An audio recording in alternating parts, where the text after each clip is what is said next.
Hi, I'm Anna. I've been with Rob for quite a while now. We met in college, got married soon after, and have been together for 15 years. Life with Rob was generally peaceful. We lived in a decent house, had good jobs, and shared a bunch of common interests, but there was always something missing: a child. You see, we tried for years to get pregnant. We visited doctors, tried different treatments, and even considered adoption. But nothing worked. As time went on, the strain of our childless reality began to pull at our once strong bond. Arguments became frequent, and the future started to look a bit gloomy. But then, one day, something changed.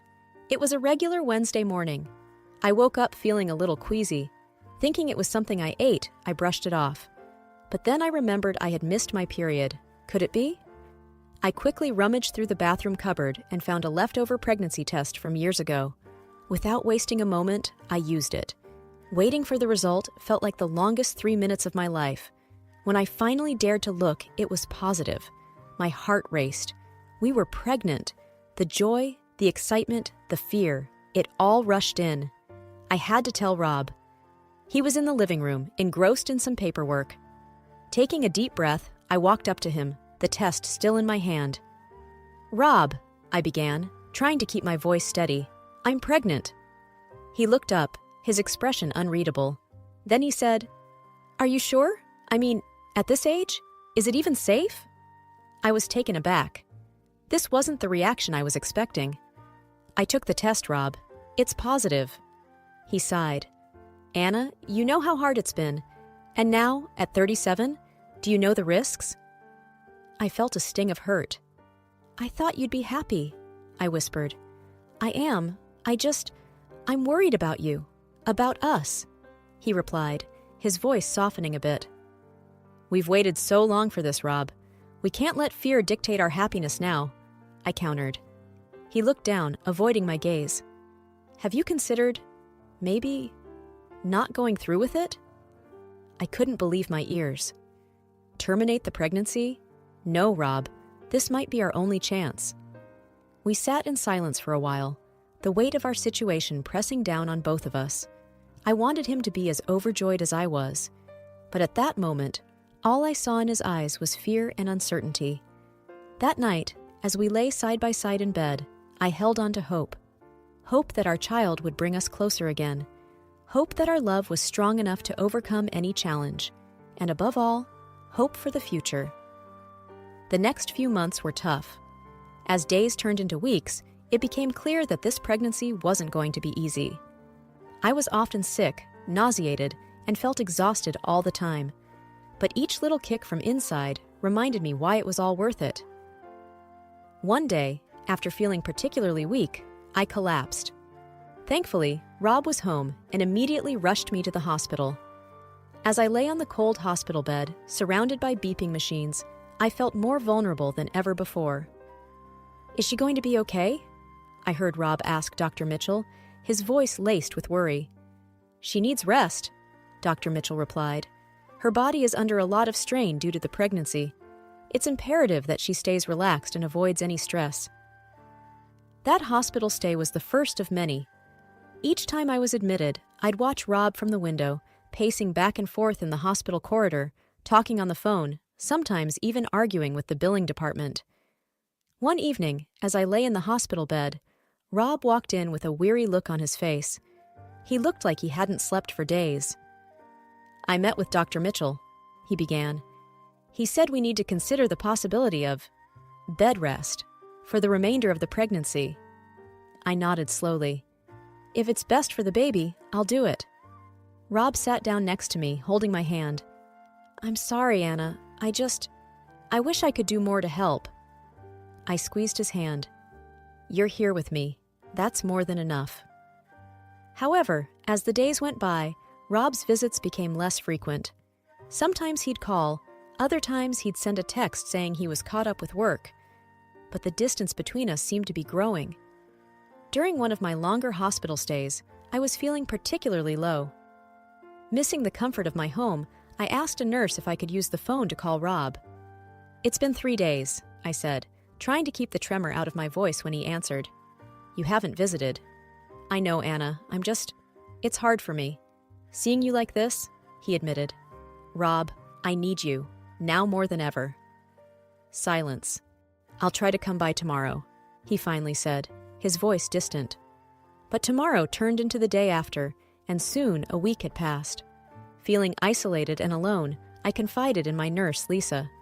He's probably just scared, she suggested, trying to be comforting. Sometimes, when people can't handle situations, they distance themselves. One morning, after a particularly difficult night, Dr. Mitchell came into my room.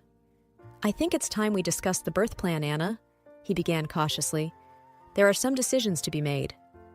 Rob, despite his absences, was there for that discussion. We sat, hand in hand, listening to our options, praying for the strength to make the right choices. Days turned into weeks, and as the date approached, I felt a mix of excitement and apprehension. But I held on to hope, believing that once our child arrived, everything would fall into place. Little did I know, the hardest part of our journey was yet to come. The first moments of holding my daughter, Emma, in my arms were moments of pure bliss. Her tiny fingers, her soft cooing sounds, it felt like a dream. But that dream was quickly shattered by Dr. Mitchell's grim announcement.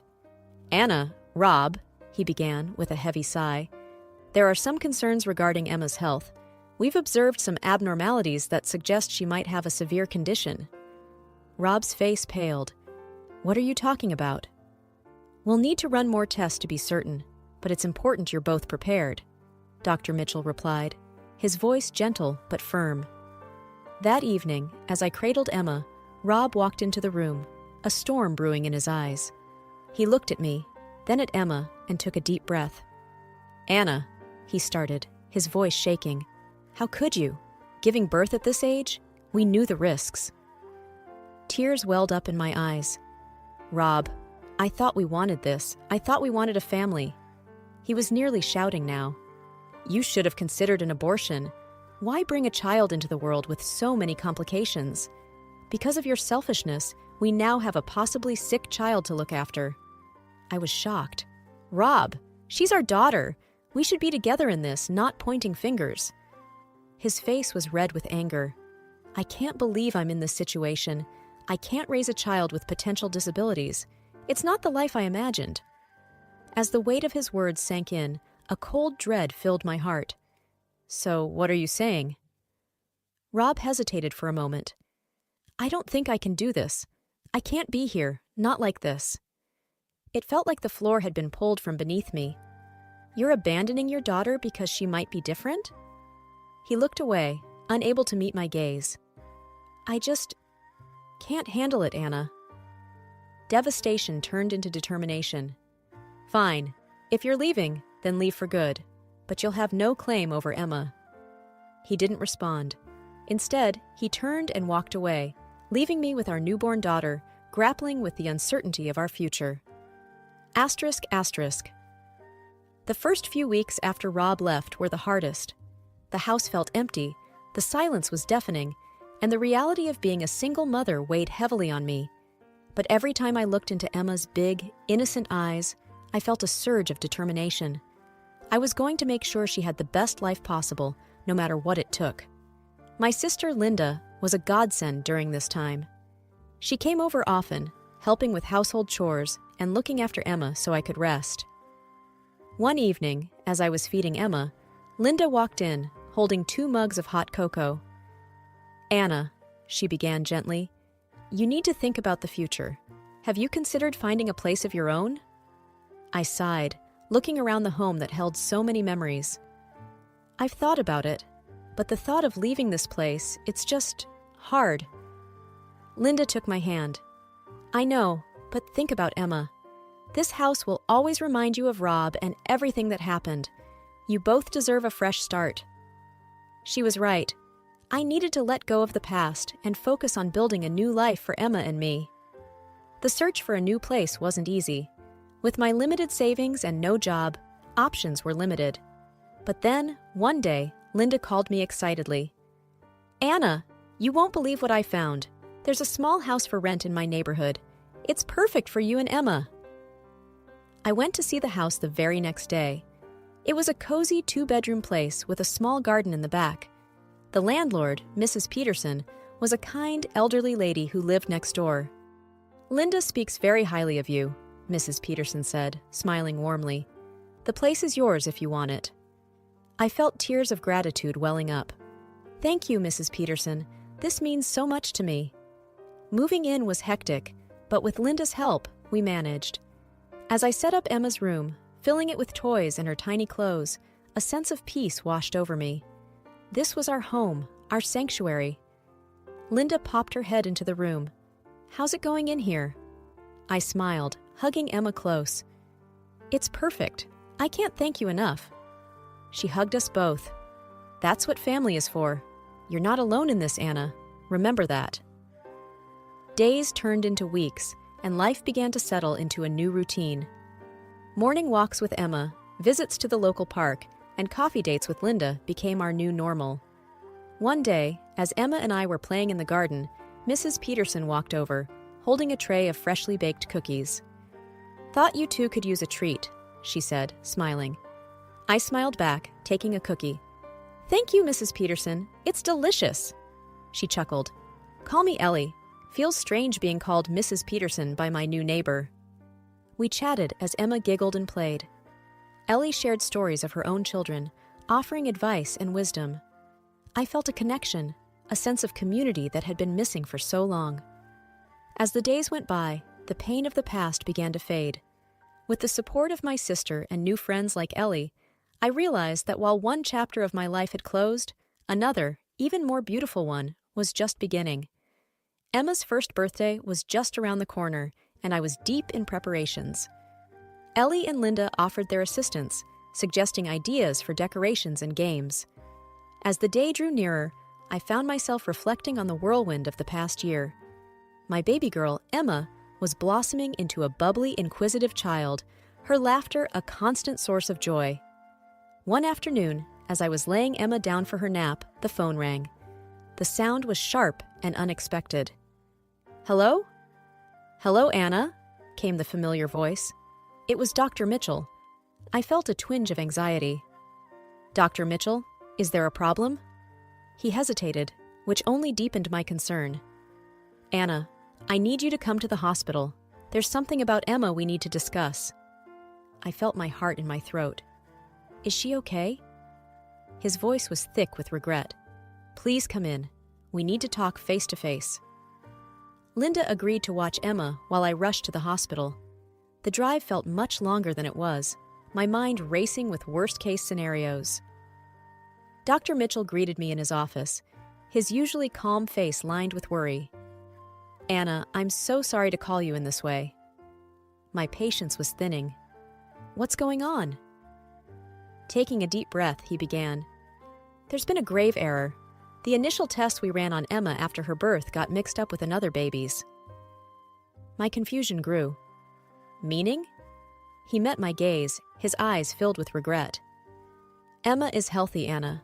She doesn't have any medical condition. I can't express how deeply sorry I am." The weight of his words hit me hard. "You mean to tell me I've lived this past year under false assumptions? My life turned upside down because of this?" His voice was barely above a whisper. "Yes, and it's my responsibility.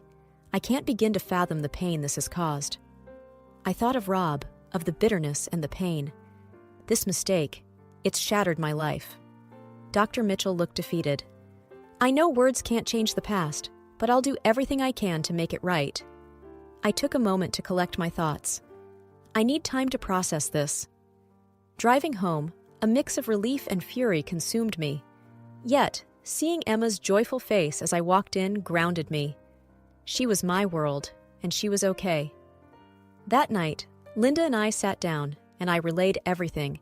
She was horrified. "Anna, what are you going to do?" I looked at Emma, peacefully sleeping. "For now, nothing. And I don't want Rob to know. He made his choice." Linda squeezed my hand. "You're strong, Anna. Remember, you're not alone in this." In the stillness of the night, I reflected on our journey. Yes, the revelation about Emma's health was bittersweet. But one thing was for sure. I would protect and cherish her, regardless of the past. The swift passage of time amazed me. Before I knew it, Emma was already 5 and gearing up for her first day of school. My feelings were a whirlwind of pride, hope, and the natural apprehension of a mother.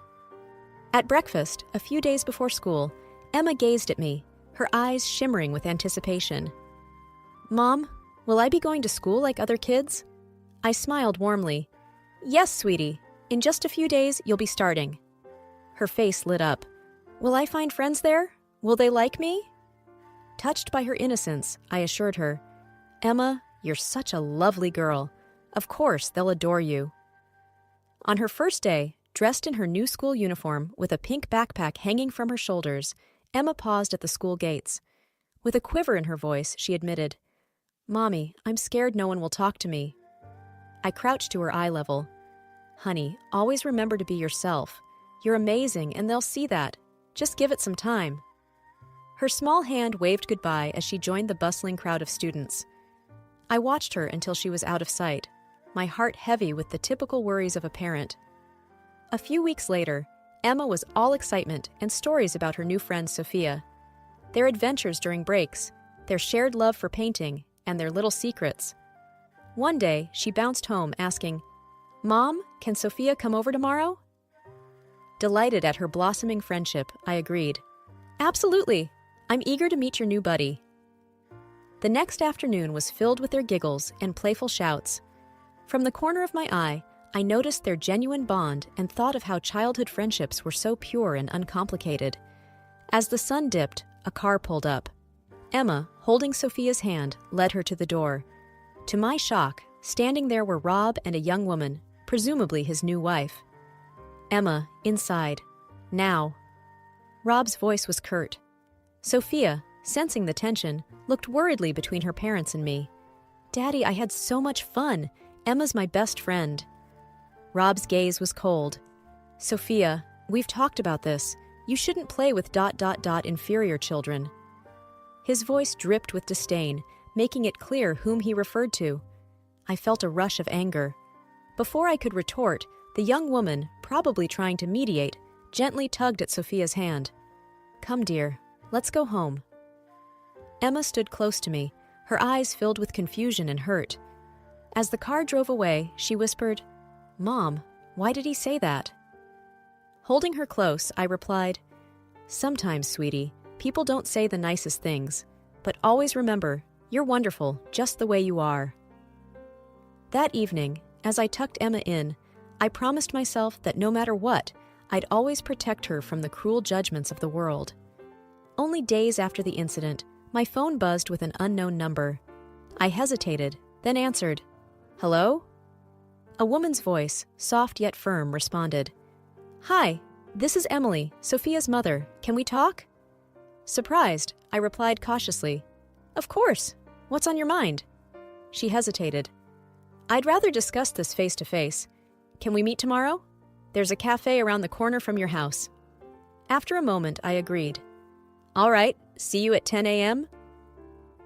The next morning, I saw Emily waiting. She looked out of place, her pristine appearance contrasting with the laid-back vibe of the cafe.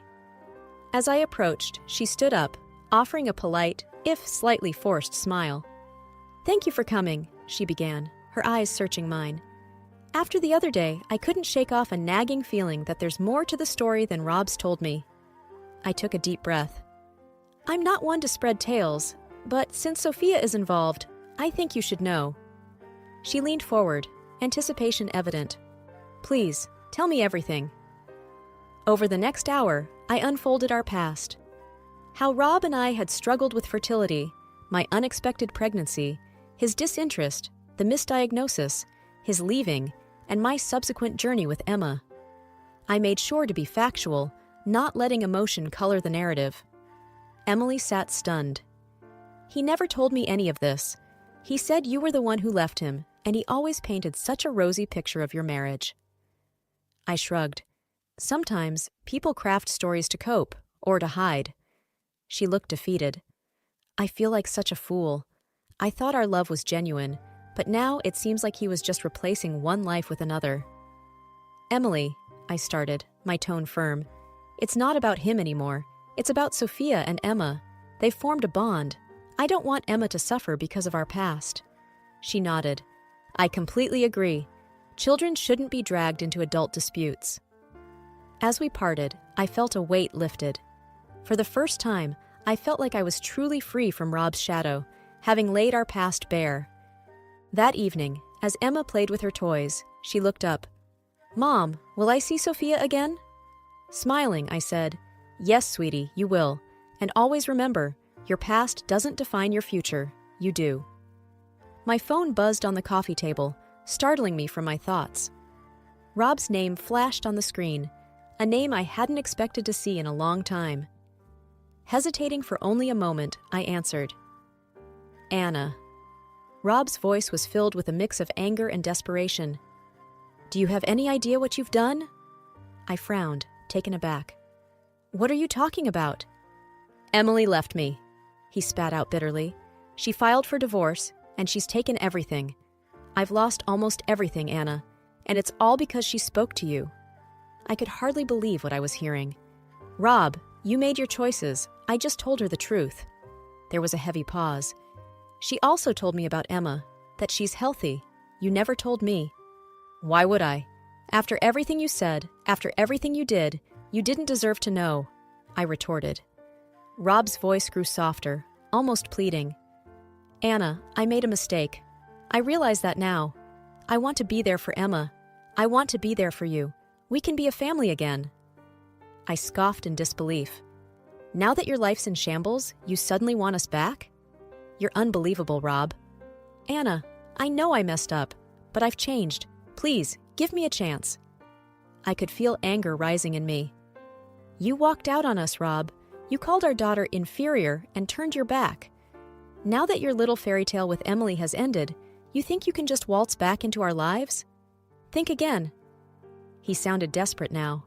I was wrong, Anna. I see that now. Can't you give me another chance? No, I replied firmly. Emma and I have moved on. We're doing just fine without you, and we don't need or want you in our lives. But Anna... It's over, Rob. Goodbye. I ended the call, my heart racing. I took a deep breath, letting the emotions wash over me. Emma and I had each other, and that was all that mattered. I wouldn't let Rob's selfishness disrupt our peace. Whatever challenges lay ahead, we'd face them together.